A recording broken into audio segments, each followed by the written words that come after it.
All right, congratulations to the Tennessee Volunteers. It's been over 16 years, but you guys finally get your chance to smoke your cigars. Enjoy it.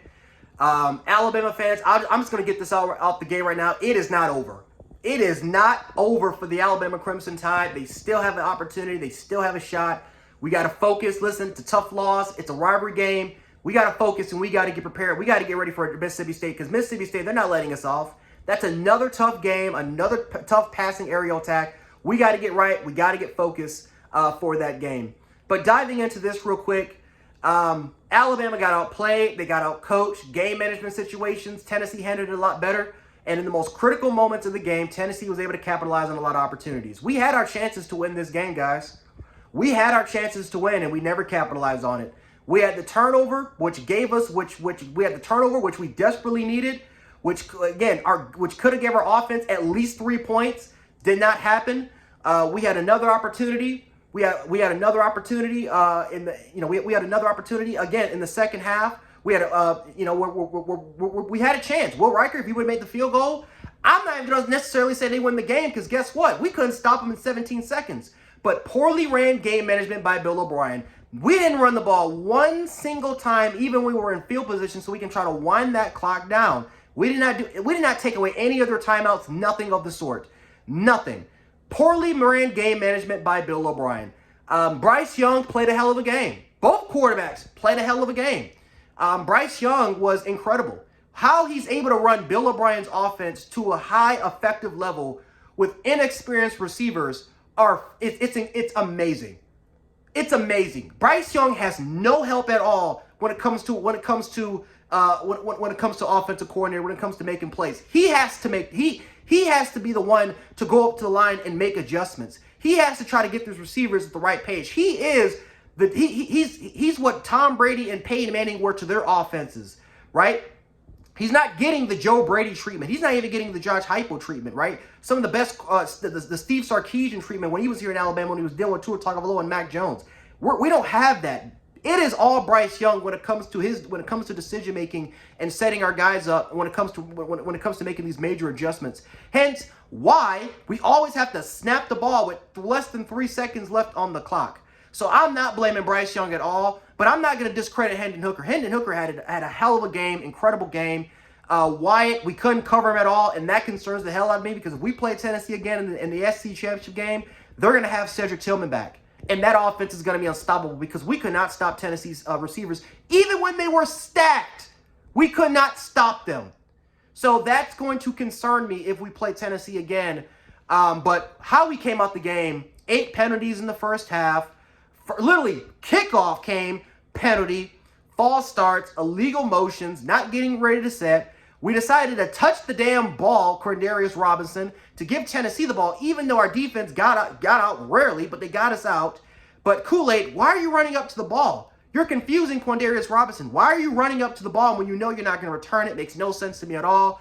Bill O'Brien, once again, showing why he needs to be fired. Pete Golden, once again, being exposed. Pete Golden will have these games. He will have these games 2 or 3 times a year where the defense will let us down, not putting the players in the right positions, not putting the safeties in the right positions. And then, of course, you have to add into the fact that secondary play, including quarterback play and safety play, was absolutely horrendous. They took the wrong angles. They didn't know how to communicate. We did not simplify this defense. We knew what we were coming into, and we couldn't simplify the defense enough so that the players can get it, because we couldn't make any adjustments. This was happening for all 4 quarters of the game. We could not make any sort of adjustments at all to make to Hendon Hooker and to Josh Heupel's offense. Absolutely embarrassing effort by our defense tonight. Tennessee's offensive line dominated Alabama's defensive front. We lost in the line of scrimmage. We couldn't get any pressure on Hendon Hooker. We could not stop the run game at all. And the funny part was second effort. They were driving. It was yards after contact, almost every single initial hit.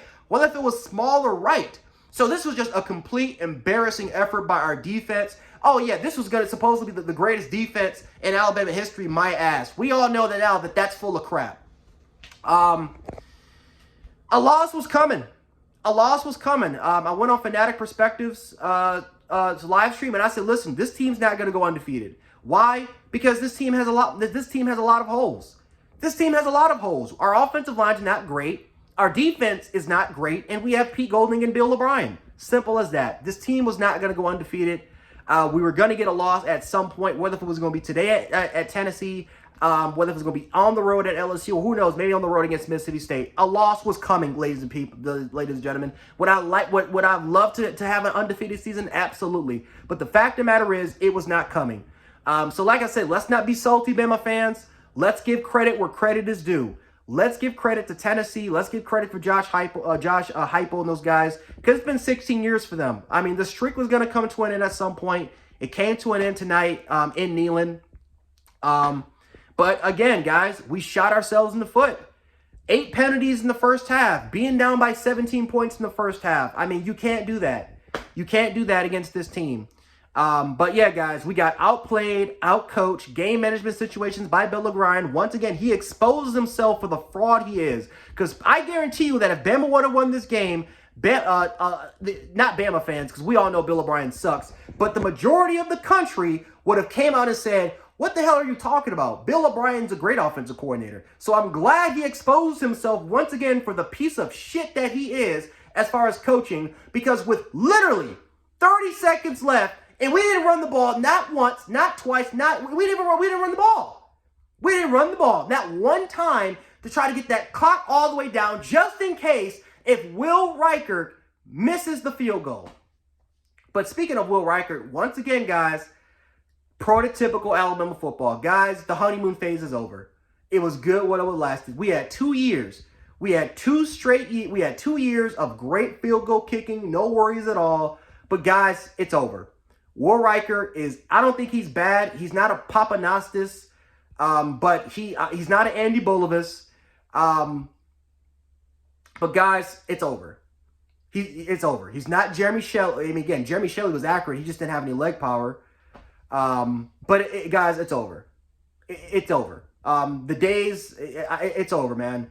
Will Reichert's missed 3 field goals in 2 games. It's over. He's average at best. But he's not a great field goal kicker, at least this year. But even if we would have made that field goal, I'm not confident our defense would have stopped Tennessee. They probably would have marched on the field, get a field goal again, and guess what would have happened? We would have been in overtime right now. The score would have been 76-76. So honestly, I'm not confident to say Will Reichert even would have made that field goal if we would have won that game. But yeah, guys, an embarrassing performance. We had the game won, and we simply lost it. We had it. We lost it. Give credit where credit is due to Tennessee. I'm not going to come up here and be negative and be all like that. We came in there and we lost. But yeah, man, shout out to Carlito Smokey for the Twitter Spaces. You guys know who you are if you guys are watching this video. Congratulations to Tennessee, man. It's been 16 years, man, but enjoy your cigars. You guys deserve it. And hopefully we can get our act together. We can finally live up to our potential. Hopefully the loss can finally wake us up, and we can go ahead and go to the SEC championship game. And we got to go ahead and hopefully we can play Tennessee again. But Tennessee's for real, guys. If you guys didn't believe it now, they're for real. They're a top contender. We are not a top contender right now. We're not up there, because if Cedric Tillman would have played in this game, God. If Cedric Tillman would have played in this game, Hooker would have had 500 yards easily. But yeah, guys, you guys can clearly see why I consider Bryce Young to be the best quarterback of all time. It is Bryce Young, and then that's it. It's Bryce Young and Jahmyr Gibbs, and that's the show. But we'll see what happens, man. Like I said, Bama fans, we are still in it. It is not over. We got to focus, regroup. We're on the road in another tough, difficult environment. Let's go ahead, get that one against Mississippi State, and let's go ahead. We got to look back, take it game for game, and we got to get there. We got to get there because if we let this game bother us and if we come out and play sloppy against Mississippi State, that's another loss added to the record, and that is the end of our season. So we are still alive, we are still in it. But congratulations to all Tennessee fans, Bama fans. Let's continue to roll Tide.